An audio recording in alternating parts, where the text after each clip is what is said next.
até vou falar dele rapidinho. Ô, gente, olha só. A questão número 1 fala do bloqueio continental. Então, é o seguinte, quando Napoleão chega, só para a gente poder entender, tá?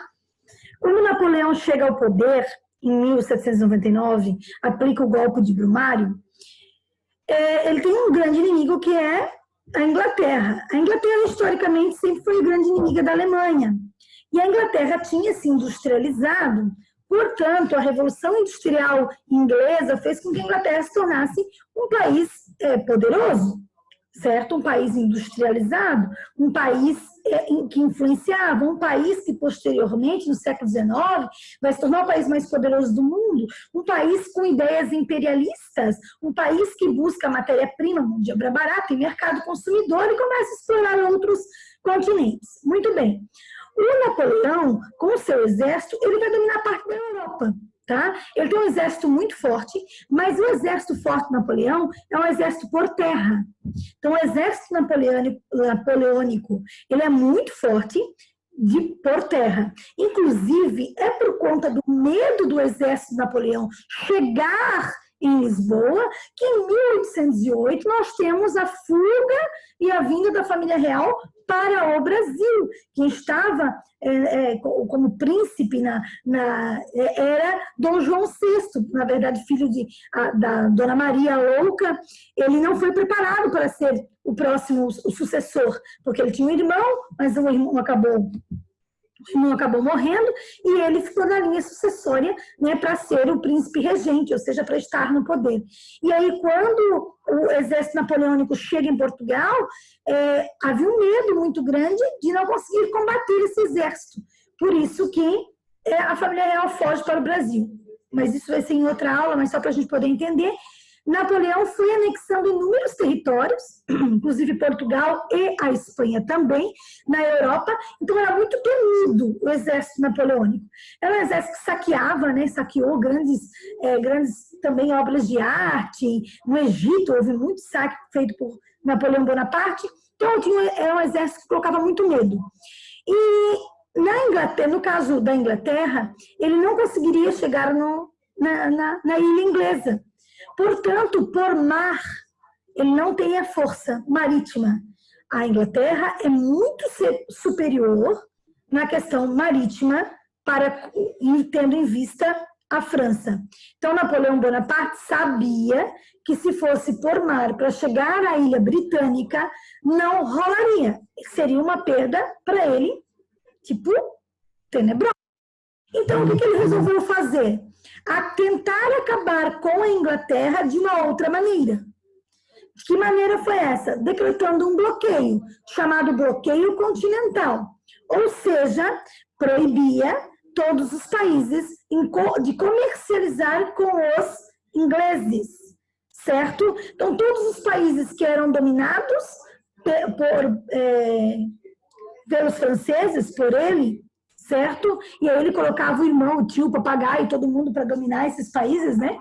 Todos os países dominados por Napoleão Bonaparte eram proibidos de fazer comércio com os ingleses. Qual era o objetivo de Napoleão? Se eu não invado e não domino a Inglaterra dessa maneira, eu acabo com a economia inglesa, decretando o bloqueio continental. O objetivo de Napoleão era o seguinte: se agora esses países não podem mais comprar os produtos dos ingleses, França, vou produzir esses produtos e vou me industrializar. E aí vou ter mais poder do que os ingleses. Então, o objetivo de Napoleão era fazer com que houvesse um boicote à compra dos produtos ingleses. Em contrapartida, eles comprariam produtos franceses. Mas foi um tiro no pé. Por que um tiro no pé? Primeiro, a França não deu conta. A França não estava industrializada. A França tinha resquícios do sistema feudal até 1789. Então, realiza. Um processo não é da noite para o dia. Então, a França não deu conta de produzir esses produtos para poder se industrializar a tempo de fornecer esses produtos para esses países. Não conseguiu. Foi um fracasso. tá? E alguns países romperam com a Inglaterra, mas outros não. Portugal, por exemplo, dependia da Inglaterra. 70% do que Portugal vendia para a Inglaterra era da colônia portuguesa, era do Brasil. Então, ele não podia romper o comércio, até porque ele comprava da Inglaterra produto têxtil e vendia para a Inglaterra vinho. Tá? Então, era meio que desleal, havia uma dependência muito grande de Portugal com os ingleses, por isso que os ingleses escoltam a família real para o Brasil. Então, o bloqueio continental foi... aqui são 2 artigos relacionados ao bloqueio continental. Tá? Olha o artigo 5. O comércio de mercadorias inglesas é proibido. E qualquer mercadoria pertencente à Inglaterra ou proveniente de suas fábricas e de suas colônias é declarada boa presa. Artigo 7. Nenhuma embarcação vinda diretamente da Inglaterra ou das colônias inglesas ou ato de Estado, desde a publicação do presente decreto, será recebida em porto algum. Artigo número 8. Qualquer embarcação que, por meio de uma declaração, transgredir a disposição acima, será apressada e o navio, apresada, né? E o navio e sua carga serão confiscados como se fossem propriedade inglesa. Então, são artigos do bloqueio continental declarado pelo imperador da França. Imperador esse que é o Napoleão Bonaparte, certo? Então a França volta a ter um grande líder, que é o imperador, é uma ideia monárquica, tá? E a ideia de ter um grande imperador é uma ideia monárquica. Aí tem as alternativas: estimular a autonomia das colônias inglesas, realiza, né, gente? Impedir a Inglaterra de negociar com a França, tá? Não, eles queriam impedir todos os países de negociar com os ingleses, né? Provocar a transferência da corte portuguesa para o Brasil, não, eles não queriam provocar, eles queriam que Portugal parasse de comercializar com os ingleses, sob a ameaça que se não parassem esse comércio, seriam invadidos. Como? Aí, gente, Dom João VI, é hilário, né? Ele conta uma mentira, ele fala para Napoleão que não vai mais comercializar com os ingleses, ele não pode fazer isso. E aí Napoleão volta para a França e percebe, no seu retorno, que efetivamente Portugal não parou de comercializar com os ingleses, então ele volta e invade efetivamente o país português. Ampliar a ação de corsários ingleses, né? Não, né, gente? Aí, debilitar economicamente a Inglaterra, acabar com a economia inglesa. Então, em processo de industrialização, limitando o seu comércio com o restante da Europa. Então, bloqueio continental, objetivo, acabar com a economia inglesa. E de que forma que se faria isso? Limitando o comércio da Europa com os ingleses. Certo? Não deu certo, não rolou, tá? Enfim, vamos fazer a número 3, a número 2 é dissertativa, depois a gente volta nela. Ó, a número 3 também é de assinalar, também com um texto ali, só que essa aqui são mais de uma alternativa correta, tá? É uma ideia meio que de UFSC, o DESC, o FPR, né, que são somatórias. Aqui não é somatória, mas é dentro da perspectiva de uma somatória, né? Dentro da mesma ideia de questão. Cadê o Nicolas? Não. Nicolas, lê pra gente. Durante o século XVII, mais precisamente entre 1640 e 1688, a Inglaterra foi abalada por um processo revolucionário de grandes proporções. Processo revolucionário que assinalou a superação em definitivo, de modo que a produção feudal do antigo regime e de suas instituições, possibilitando o advento de uma sociedade burguesa e a emergência da produção capitalista no país. Pode ler. Pode continuar, Nicolas. Sobre o processo revolucionário que o texto faz referência, é correto afirmar que... É correto afirmar. Na Guerra Civil, ao lado de Carlos I, ficaram, tá? Aqui está falando da Inglaterra, tá, gente? A gente falou de dois movimentos, né? Inglaterra e França. Carlos I, ficaram os católicos e anglicanos, constituindo o exército dos cavaleiros, ao lado do parlamento, estavam os presbiterianos e puritanos, formando o exército dos cabeças redondas. Gente, do lado do Carlos I, ficaram católicos, ficaram, né, o exército dos cavaleiros, e ao lado do parlamento ficaram puritanos? Sim. E presbiterianos?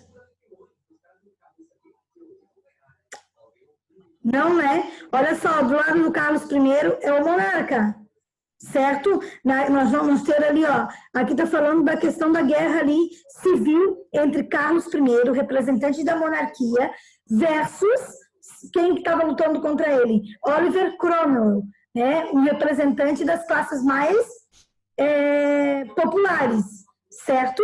Então aqui fala que o parlamento tá lutando ali com puritanos, no exército dos cabeças redondas, né? Puritanos, presbiterianos. Os puritanos estão do lado do Oliver Cromwell, tá? Parte do parlamento está do lado do Carlos I. Anglicanos estão do lado do Carlos I. Católicos não, certo? Porque o Carlos I colocou o anglicanismo como religião oficial, certo? Então os católicos não estão apoiando Carlos I. B.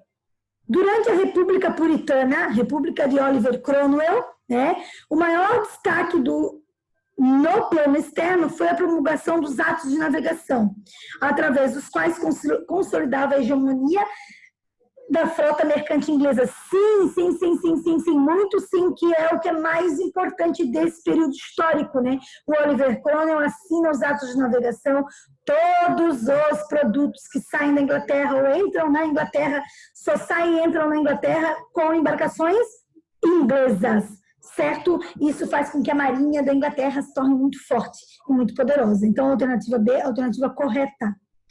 Alternativa C. O parlamento, durante a República Puritana, atuou em defesa da expressão política e dos interesses econômicos dos militares e dos burgueses, que ocupavam os cargos públicos. Sim, tá? Eles vão lutar para os caráteres burgueses, sim, porque o parlamento é abandonado por Carlos I.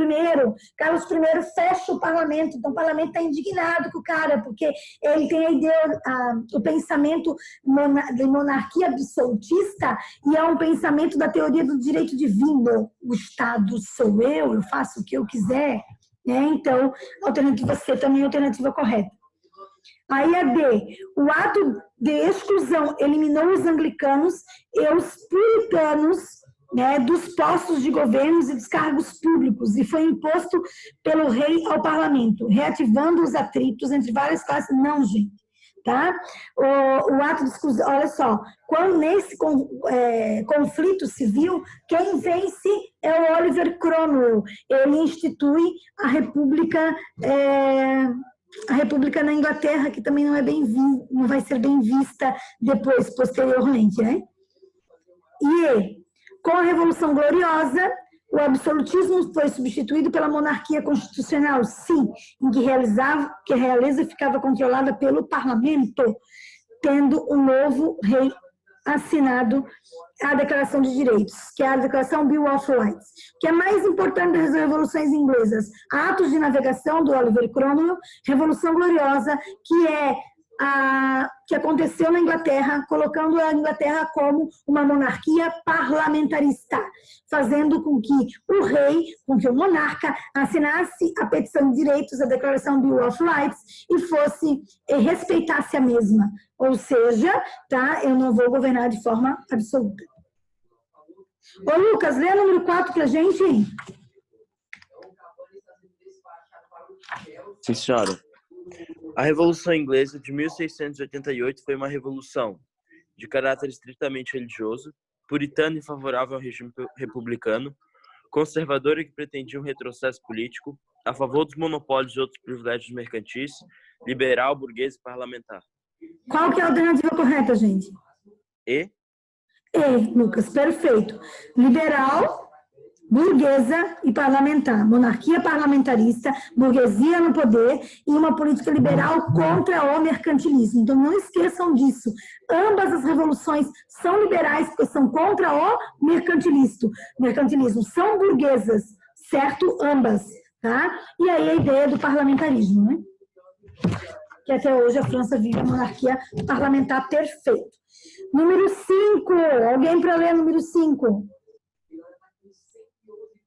Calma, calma, um de cada vez. Eu sei que estão todos apreciados para ler. Posso ler? Pode. Às vésperas da Revolução Francesa, com o fracasso da Assembleia dos Estados Gerais, membros do Terceiro Estado se reuniram no Salão de Jogos do Palácio Real, onde fizeram o juramento da Sala de Pela, que foi o compromisso. A. Da burguesia e dos sans-culottes em elaborar uma Constituição. B. Do clero e da aristocracia em permanecer no poder. C. Da aristocracia e dos sans-culottes visando ampliar as liberdades individuais. D. Da burguesia e do clero para atrelar o Estado à Igreja Católica. Ou E. Do poder clerical e do poder para o domínio conjunto do Estado. Qual é a alternativa correta, gente? A. Agatha, perfeito, tá? Da burguesia e dos sans-culottes, né? Que o que eles queriam, eles só saíram de lá, só saíram da Sala de Pela com uma nova Constituição. Muito bem. Número 6. Quem vai ler pra gente o número 6? Bora lá. Eu posso ler? Pode ler então, gato. Um povo de esgrotes. Um povo de esgrotes. Pode entregar seu rei segundo Grote. Não, nossa, eu tô tudo errado. Calma. Um povo de esgrotes pode entregar-se a um rei. Segundo Grotius, o povo é pois um povo antes de se entregar a um rei. A situação é um ato civil. Supõe uma deliberação pública. Antes, portanto, de determinar o ato pelo qual o povo elege um rei, seria bom examinar o ato pelo qual o povo é um povo, porque esse ato, sendo necessariamente anterior ao outro, constitui o verdadeiro fundamento da sociedade. Pode continuar. Pode continuar. Na Revolução Francesa, em 1789, uma categoria histórica parece renovada pela experiência revolucionária. A experiência do povo se contrapõe à ordem tradicional que vigora na França desde o período medieval.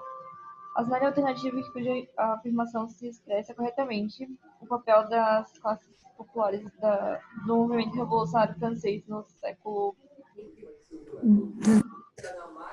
Eu não lembro qual que é esse. 18, século 18. 18. Tá bom, obrigada. Então, assinar a alternativa cuja afirmação se expressa corretamente ao papel das classes populares. Qual era o papel das classes populares durante esse contexto? Letra A.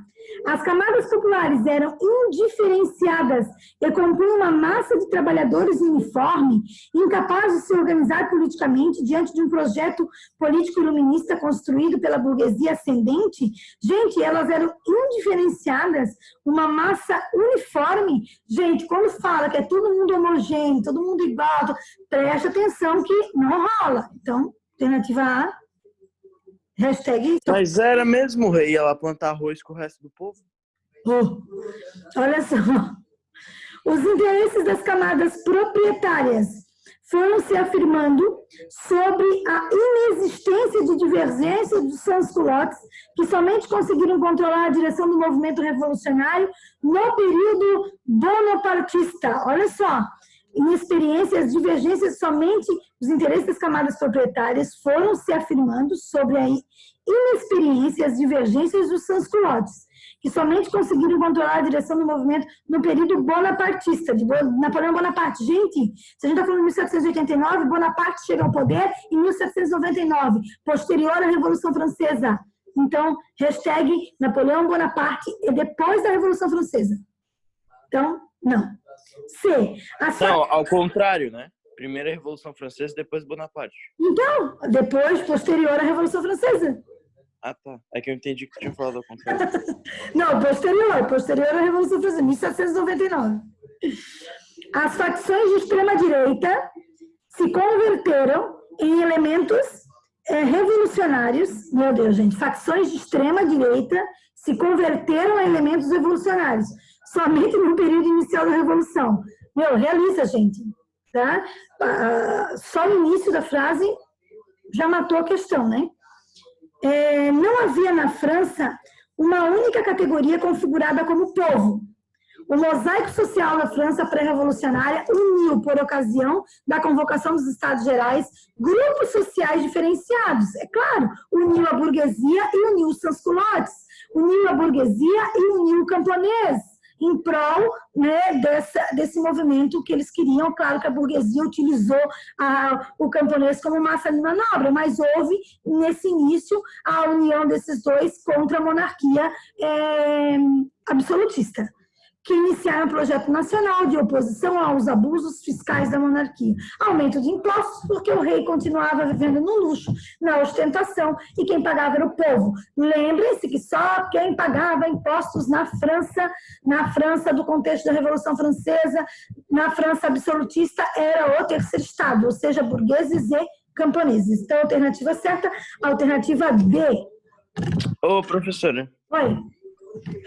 Depois que eles acabaram com os títulos de nobreza, depois da Revolução, assumiu Napoleão, depois, eles em algum momento voltaram a dar título de nobreza para alguém de novo, ou depois dali acabou, não tinha mais nota?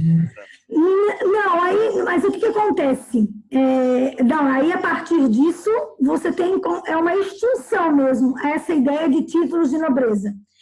É claro que em vários momentos quer-se fazer algumas retomadas, mas já a ideia liberal já começa a permear e eles não conseguem mais voltar essa ideia de conseguir novamente esses títulos de nobreza. Mas a nobreza, historicamente, fica muito brava, para não falar outra palavra, ela tenta ressignificar, restaurar esses títulos de nobreza, mas aí é claro que com outros conceitos vão surgindo, né? E outros movimentos também vão acontecendo, depois a própria França também vai se industrializar, né? E aí não tem mais a retomada de título de nobreza. Depois da Revolução Francesa, acabou os títulos de nobreza e acabou os resquícios feudais, e aí começa a se estabelecer o próprio sistema capitalista, né? Dentro da França. Vamos lá, número 7. Marchemos, filhos da pátria, o dia de glória chegou. Contra nós, a tirania, o estandarte sangrento levantou. Ouvis branir pelos campos esses ferozes soldados? Eles vêm degolar nossos filhos, nossas companheiras. O trecho citado acima compõe a Marselhesa, o hino nacional da França. Gente, esse hino nacional é composto pós-Revolução Francesa, é de 1792. Certo? Para mostrar, para valorizar o que tinha acontecido, né? E até hoje é bem importante na França. Então, vamos lá. Aí aqui fala, dentro do contexto político-social em que a canção foi composta, os termos tirania e ferozes soldados indicam o quê? A tirania indica o quê, gente? A gente já mata a questão com tirania. É a ditadura jacobina, não é? Não, 1792. 1792, os jacobinos vão chegar ao poder. A tirania... É o absolutismo. Absolutismo. Lucas, a tirania, os jacobinos só são vistos como tiranos a partir de 1793, tá? Em 1793 ainda tem a Constituição, e a Constituição ela é positiva, porque a Constituição de 1793 é voto universal, a Constituição de 1793 ela é positiva ainda. Então, na verdade, a tirania é escancarada ali em meados de 1793, porque o Robespierre é morto em 1794. Tá? Então, deixa eu ver, só confirmar a morte dele. Tá certo, é 1794. Tá? Então, em 1792 é o auge ainda, essa discussão importante que os jacobinos vão trazer à República. Então, em 1792, a Marselha é feita nesse contexto que a tirania é o absolutismo, certo? Já matamos a questão, porque a Inquisição, ditadura e feudalismo, não, matamos a questão, e os ferozes soldados são as tropas austro-prussianas, porque eles se envolvem em 1792, só para a gente entender o contexto, a França se envolve numa guerra, certo? Com a Prússia. E a Áustria ajuda, tá? a França contra a Prússia, certo? Porque a rainha era austríaca. Era austríaca, isso mesmo. Muito bem. E número 8 e última, certo? Deflagração da Revolução Francesa, 1789. Marcos, né, é um marco histórico, tanto que marca o fim da Idade Moderna e o início da Idade contemporânea, né? Tanto que durante o processo revolucionário, o diretor de uma publicação vienense escreveu a um amigo: na França começa a brilhar uma luz que beneficiará toda a humanidade. A partir dessa reflexão, podemos depreender que a Revolução Francesa representou. O que a Revolução Francesa representou? Por que ela marca um novo contexto histórico? Ela marca uma baliza, o fim da Idade Moderna, o início da Idade Contemporânea. Por que ela é tão importante até os dias de hoje? É um movimento histórico, um dos mais importantes. É a alternativa A, não é? É a alternativa A, Lucas, perfeito. O avanço decisivo do processo de ascensão da burguesia como classe dominante nos aspectos econômico, social, político e cultural do mundo moderno. A B, fortalecimento do antigo regime? Não, fim do antigo regime. A C, conciliação da burguesia com o poder real? Não, gente, a burguesia não vai se aliar à nobreza. D, um golpe no absolutismo, no mercantilismo e no iluminismo? Não, o iluminismo é contra o absolutismo, o iluminismo é contra o mercantilismo. E a E, o incremento da ação do Estado na organização e condição das atividades econômicas, sobretudo no setor agrícola e comercial. Não, né, gente? Então, alternativa correta, alternativa A. Muito bem. Professora, Fala, pode falar, Lucas. com o fim do absolutismo na Europa, porque o clero era totalmente aliado da nobreza, ele, tipo, perdeu força, tipo... Perde força, sim. Perde força. Por quê? Você tão influente quando os... Ele perde força porque vai surgir aí a ideia de Estado laico, Lucas. Então ele vai perder a força. Porque a força do clero está muito aliada com a força da nobreza, porque os dois estão juntos, né? A partir do momento que eu começo a quebrar esse elo, a igreja acaba perdendo força. Sim, a igreja vai perder força. Tá? É a mesma coisa. Foi aí que nasceram as outras religiões, né? Vai ganhar mais força, né? Elas já existem, mas elas vão ganhar mais força. A ideia de pluralidade religiosa ganha mais força a partir disso. Quando eu tenho a ideia de Estado, que começa a discutir a ideia de Estado laico, eu ganha-se força a ideia de pluralidade religiosa, certo? Que é o que vai acontecer na França. Amores, meu Deus, né? 10h40, eu me empolgo e vou. Galera, olha o seguinte, terminamos, tá? Essa unidade. Eu vou liberar as trilhas, não só vou liberar à tarde, porque eu tenho mais uma aula agora com o 8º ano. Então, à tarde eu libero as trilhas, só coloco no grupo a data e a trilha que você... Boa sorte pra ti. Certo? Para vocês também, tá? Não, para mim tem aula com o 8º ainda, tem uma aula de independência do Brasil no 8º ano. Amores, olha só. Seguinte... então, façam as trilhas nas datas, certo? Eu coloquei um lembrete ali para vocês de fazer. A gente pode reagendar, mas a gente tem datas para reagendar, certo? Para não deixar para o final do bimestre. Então, a gente encerra hoje a Revolução Francesa, eu libero as trilhas para vocês hoje à tarde, só lembro vocês no grupo, certo? Ô, professora. Fala. Peraí. Se a Diana não...